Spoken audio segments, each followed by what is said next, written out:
brackets for each side. Made myself a rough template of what I need, and I'm going to cut them out of this steel.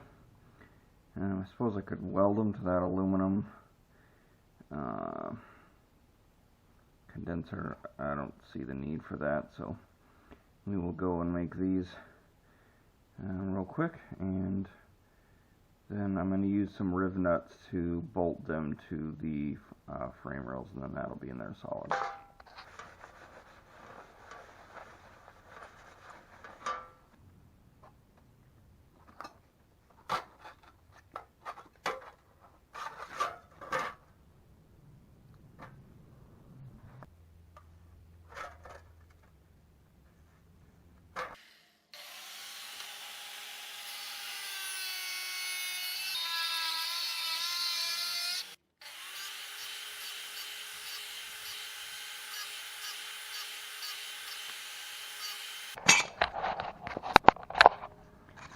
So, a couple little plates, and I'm going to finalize the bend, and then we will put them in the brake.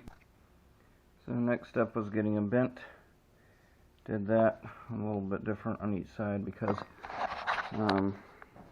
this side's a little closer because I wanted to give whatever room I could for that fitting down there.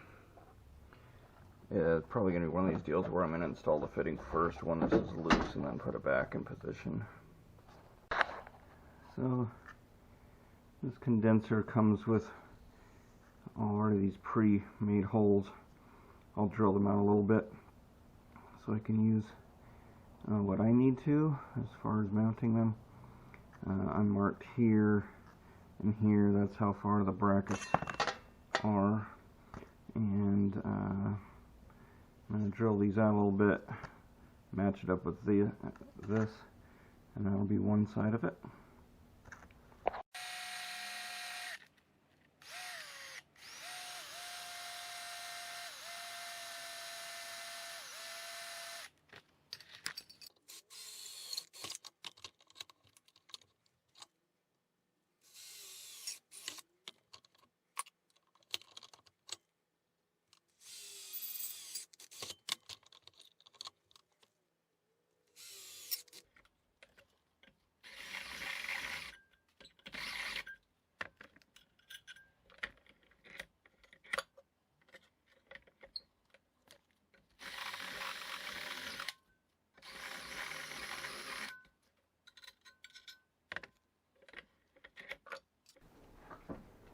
So now I'm going to go over and largen up these holes on the condenser.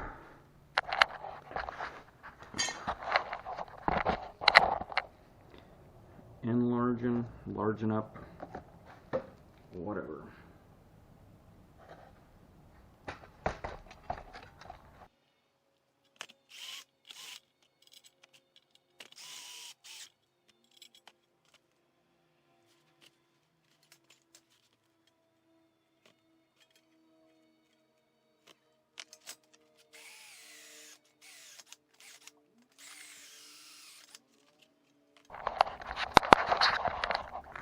Okay, so I'm going to clean off that mess on these, bolt it on here, set it in there, and then I'm going to drill through these with a small bit and then into the body, and that'll give me the holes for the riv nuts.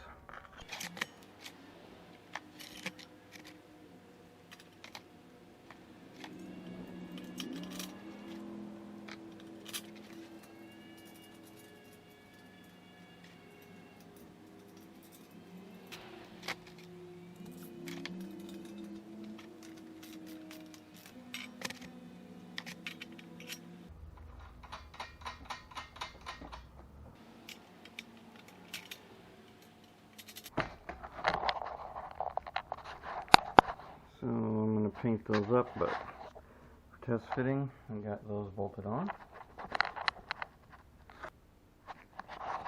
And you can see that fits right down there.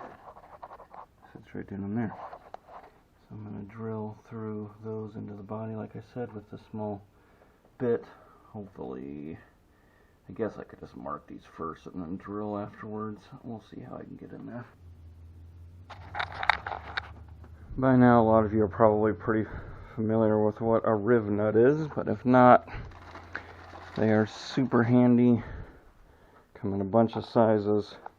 They allow you to put threads into a blind hole that you can't get backside access to. So when I'm mounting this condenser, I've cut this one. I've already installed pilot hole. This is double layered. I'm just using a unibit. It's not the perfect size normally, but for this it's totally going to work, and does work. But usually you're just going to want a bit that's slightly bigger than the riv nut. So this is what the riv nut looks like. What happens is it goes onto this tool, so it actually threads on here, and then when it's in the hole, you clamp down on that and it sucks this part up like a rivet and gets it in the hole. So I'm going to be drilling out these other holes times 3 that I have left, and then I'll be ready to mount it after. Okay, so there's those two, and there's those two, and I'm going to paint the brackets up. I got to figure out what I'm doing with this section here. I think I'm just going to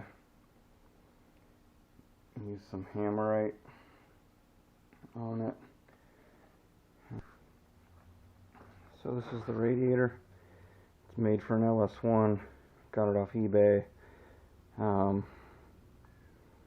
Looks good enough. I mean, it's not the best welds I've ever seen, but it doesn't look like it'll leak either.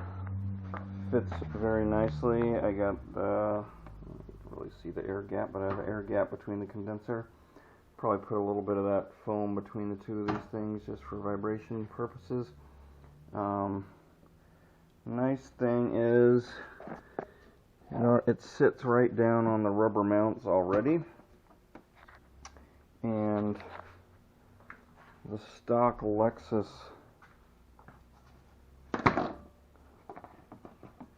stuff, not perfect, but pretty damn close, so that will actually fit. I'll do a little trimming over here, but that will be able to bolt down. Pretty much where it bolts down is right there. That'll be able to bolt down, so that'll look pretty nice. I think what I'm going to do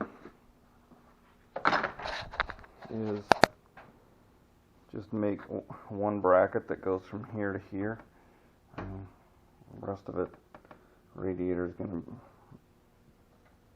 be held in place by the hoses. I don't see any need to do anything more than that. Okay, so this ends up being a pretty nice just latch over the top of this thing, and that's good and solid. The only problem is, and I won't show you because I only have one hand, but the bottom of this thing is not attached. So if I had not had to slant things back for the condenser, this LS radiator actually came with something that would have gone through the stock mounts. I'm not going to use those holes. It does rest on there. But what I've done is, right here are some nuts from holding stuff on, and I've made this bracket. That's just gonna go right there and keep the radiator from being able to move outwards, and then we should be good.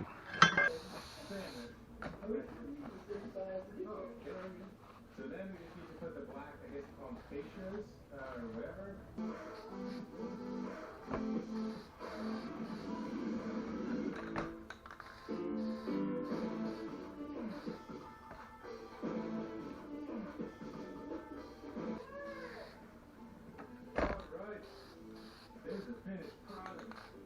Okay, so got the mounts. I'll show you underneath in a second. But this is the radiator. It's in here good and solid. A little bit of flex, very little, but it's able to move a teeny bit if it needed to, for whatever reason. But it's just one mount up here, and then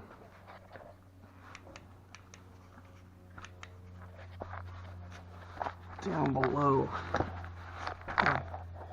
use those two factory mounting holes, put a little foam in there, and then that gets right up on that lip, and it keeps that from going anywhere.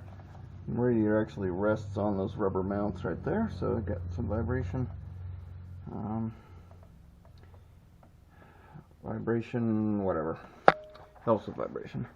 And the oil cooler is right in there. So I have all the coolers up here that I need.